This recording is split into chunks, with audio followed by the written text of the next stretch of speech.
The following is brought to you by paulakers.net. May 7th, 2021, I embarked on one of the craziest journeys of my life, to learn to kite surf. I was challenged by my good friend, Bob Hendrickson in Michigan, to take on this sport. I never dreamt in a million years I'd ever try it, but once I did it, I got hooked. The first time I did it was in Cartagena, Colombia.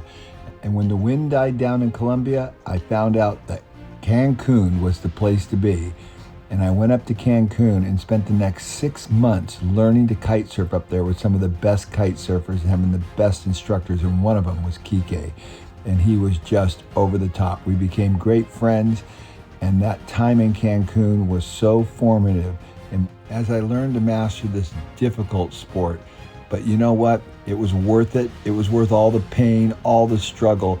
And I was so inspired by watching so many great people out there on the water every day. I just told myself, just get out there every day, just get in the water for 5 minutes, and you'll sooner or later learn how to do this. And indeed, the more and more I hung out with these amazing athletes, I started to do things that I thought I'd never do, like jump beach starts. I couldn't believe it.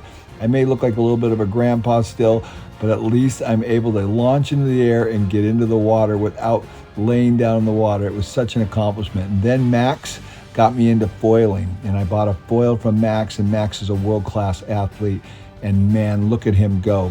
And now the next thing was mastering foiling. Now, very few people even do foiling. Most people call it good kite surfing, but man, when you get into foiling, it's a whole nother league, and it's so difficult. And before long, I was foiling, and I've surrounded myself with a bunch of other great friends like Sergio, who was a great foiler and a pilot, and just inspired me to take on this new challenge, and I did it. And before long, I was foiling. But then when the wind died down in Cancun, I thought to myself, I gotta find more wind. So the next thing you know, I moved to the Dominican Republic, and there I met Umberto, another amazing athlete and instructor. And he got me doing all kinds of great things, like doing all these pop jumps all the time. He taught me how to do them, and pop turnarounds, and it was just so awesome. Now the wind in Salinas in the Dominican Republic was so over the top. Every day it was just blowing like crazy. And Umberto with his girlfriend Nargis on top of his shoulders. I saw things in the Dominican I thought I'd never see anywhere else. And these people out there, they're just crazy. And Umberto doing his Jesus walk. So much fun. Next thing you know, I got into electric e-foils. I bought a couple e-foils. And when the wind wasn't blowing, I was out on the water.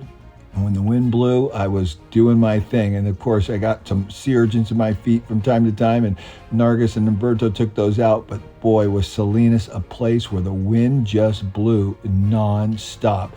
And I learned and improved so much here as well. Learning those pop jumps, it was just over the top. Umberto was another amazing instructor for me as I progressed in this difficult sport.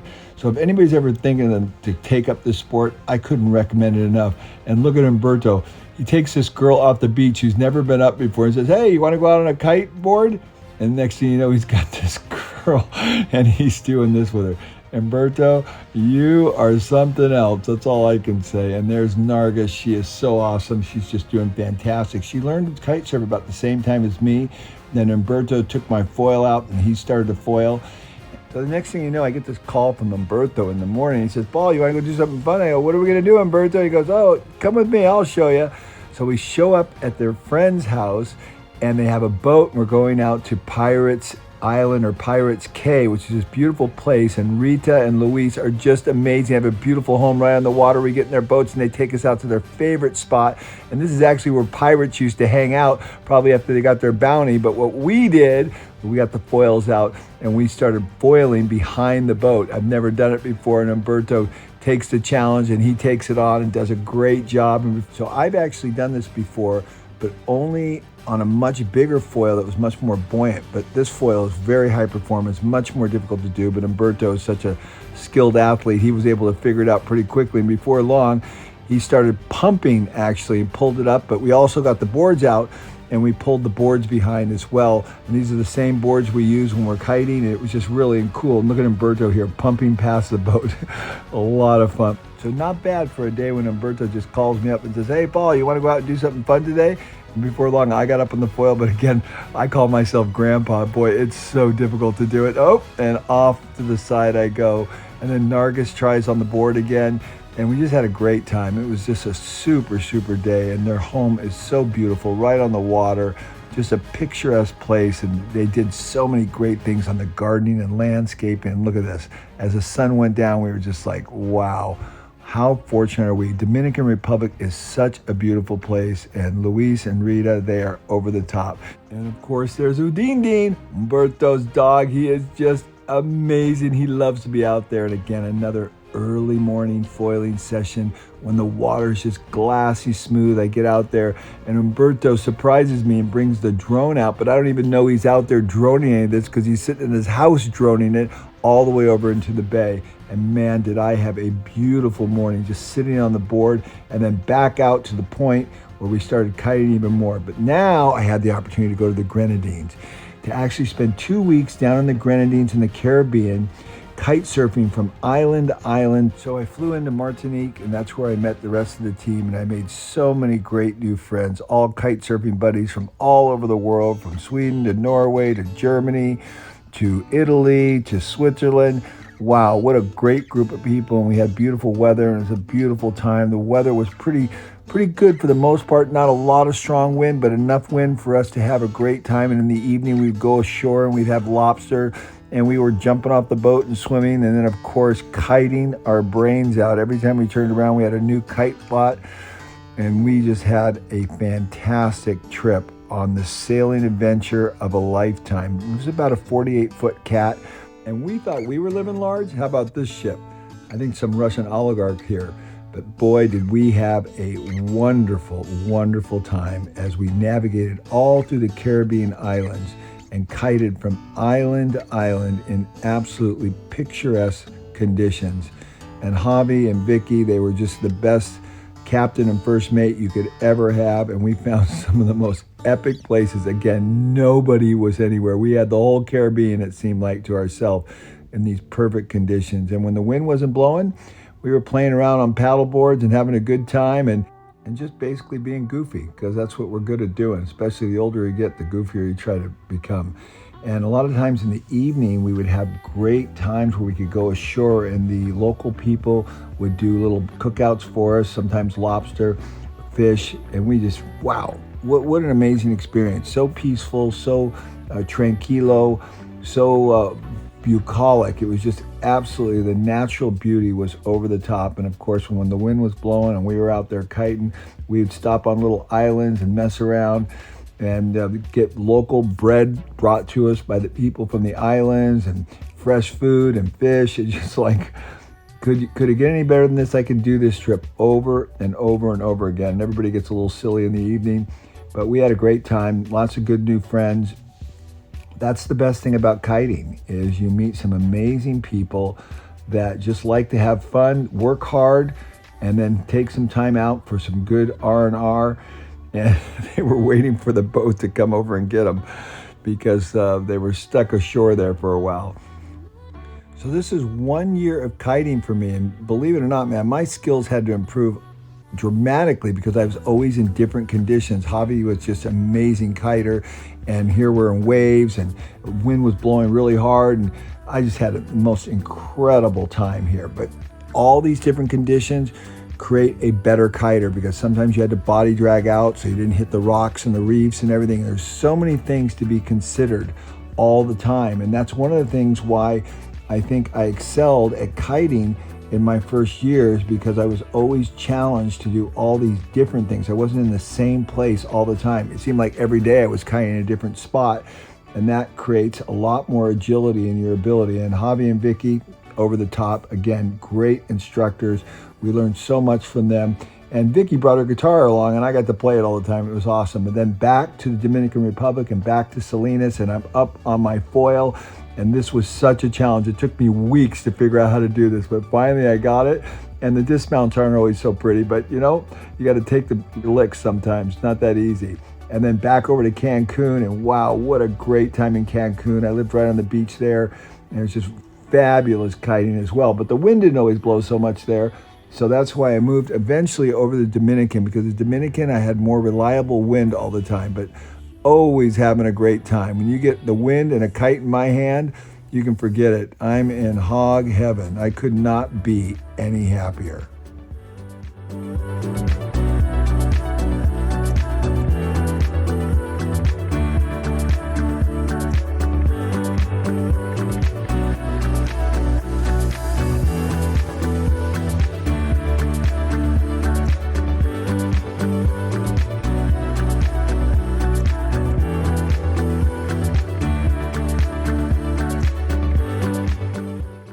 So back over to Dominican in Salinas, and Umberto, my instructor there, he taught me to do these little hop jumps, little pop jumps. They were so instrumental in helping me improve kite control and board control. So he did this little demonstration for me, and I went out and just kept doing it over and over again. And it made me so much more comfortable on the board, and with the kite control, such a great thing.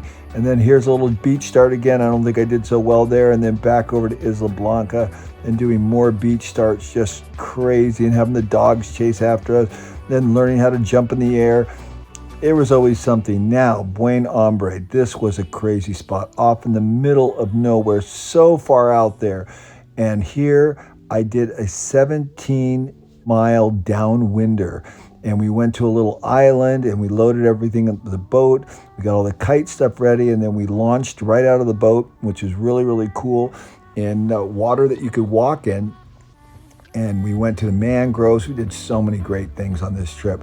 But these downwinders are really, really special in Dominican. And this is in a very remote place that you're able to do it. There's not very many kiters up here at all. But that's one of the other cool things about kiting, is you get to go on these crazy adventures with these crazy people that come from all over the world. And we're all like-minded, because we're all aggressively out there trying to learn a sport that is very difficult, very taxing, and extremely challenging. Conditions are always changing. The water conditions, wind conditions, and just the environment in general. It's always different, whether or not you're worried about reefs or whether or not you're worried about drowning, because there's nothing out there. There's always something different all the time. But it's just a great sport. I couldn't recommend it enough to everyone to go out and try to learn to do this. But I do have to tell you, if you're going to do it, you better be committed, because it isn't the kind of thing you learn on a weekend. This is something that requires a lot of time to figure it out. It took me a long time. Maybe it's just because of my age, but I saw so many beautiful places. This is Los Terrenos, and this is another beautiful, beautiful spot in the Dominican Republic. And then all the foil racers, these guys were just over the top and just really, really good. Pink flamingos. Can't even tell you how many times I've kited with flamingos around me like this, and then out foiling again. Dean watching patiently as Umberto flies through the air. What a great dog. What a great place. Isn't it just over the top cool? Yeah, I'll tell you, you never get tired of this sport. It's just so challenging. Such an adrenaline rush, just nonstop, popping up in the air, just jumping, dealing with the waves, and then back over to one of the most amazing places, Cabarete. And Cabarete is very special. So this is one of my last days in Salinas, and then over to Cabarete. This is world capital of basically kiting. Hundreds of kites in the air at any one time. The waves are awesome here. This is just a very, very special place. When the wind doesn't blow there, we have a great little bay that we go out to, and we do the e-foil, and Roberto is awesome at it. So as much as I love kite surfing, I love kite foiling the best. I am addicted to it. It's literally like flying. And man, after a hard day and that sun goes down, you think, is this the greatest sport in the world? I've concluded, without a doubt, it is. So take up kite surfing, 1 year of me doing it, and I will never look back. Hopefully you enjoyed the video. Remember, like and subscribe and pass this on to other people. Let's change the world together. And remember my app, 2 Second Lean Play. It's all free, and it has all my books in the audio version, as well as some other great authors. You're really going to enjoy it. brought to you by paulakers.net, where you'll find all Paul's books and lean resources for free, including the new 2-second lean play app, like Audible, but free. To listen to Lean is Lean on the 2-second lean play app at paulakers.net.